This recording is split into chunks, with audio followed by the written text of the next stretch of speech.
what y'all need to do is get this video to 100K. That's what I need y'all to do. Interview 100K. Guess what I said? I'm gonna make sure this jump really go up. You gotta put this on the clip. 60 turd. Tell Duck here still be alive right now. They can gas him up. Bollison. Smack life with the trees, living like a layman. What's up, y'all? This is Ant Glizzy. I'm an entertainer. I'm a rapper. I do it all. I'm an entrepreneur. I'm Uncle Elroy. I do it all. You can come to my house. Just don't touch nothing in my room, man. Where you originally from, bro? I'm from South East Washington, D.C. I'm from the trenches of the trenches. If you ever come here, you think of the White House, I live a long way from there. Now it's around the corner, but it ain't the same rules. And what's up with the Meezys shit? I'm like where the Meezys shit come from?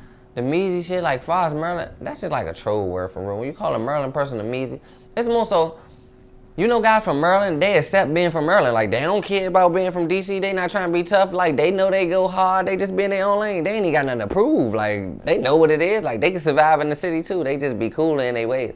Then you get the Maryland guys that want to be in competition with the city guys, and they acting a little bit too tougher. Like, they, you know what I'm saying? Them are Meezys. That's what I call a Meezy. It's like, bro, be yourself, bro. Like, nothing wrong with Maryland at all, but I know guys in Maryland that's tougher than me. You feel me? But it's like they be in their own lane. They ain't preaching at all. They ain't acting like they came from the worstest of the worst in the world. They might have came from the slums, but they still went to school and had a uniform to put on. You feel what I'm saying? Yeah, that's it. Man, that's it. What was your upbringing like? My upbringing, I got a mother. My mother bipolar, schizophrenic.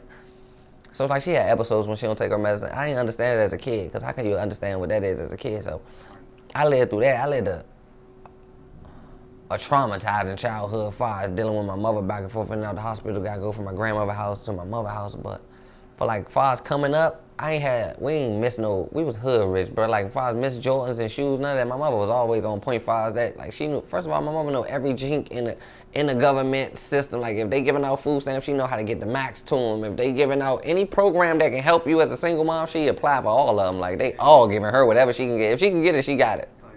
So like we was good. We ain't need no father. I think not having a father in the household coming up at Southeast get you more credentials than having a father. Because my father couldn't have did more than what the government did for us. He ain't had nothing. So you knew your father growing up type shit? I knew of him. I ain't really had no relationship with him. I probably seen, in my whole life, I probably seen my father, say 20 times, 20, 30 times my whole life. I'm 30 years old. My father passed away. I seen him at his funeral. But my father what did he do? He had a death certificate. So when he died, they gotta come find me to get him put in the ground. Like they can't even bury him, can't have a funeral. He literally got sit in his freezer unless I was passed away or somewhere and his people can do it. But his son gotta sign off on this burial. So I had to go find my grandmother when he passed away.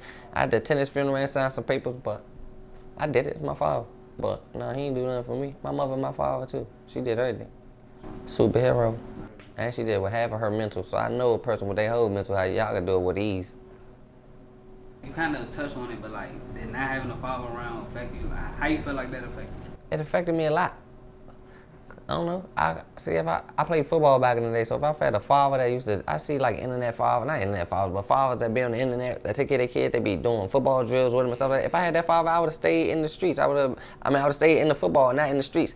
If I had like the streets was my father, bro, I was learning wrong the whole time. But I caught myself. I've been through stuff in the streets that I caught myself in. I get out of myself to the right things. I probably live better like than my father, bro. He couldn't even teach me this, bro. He don't know this.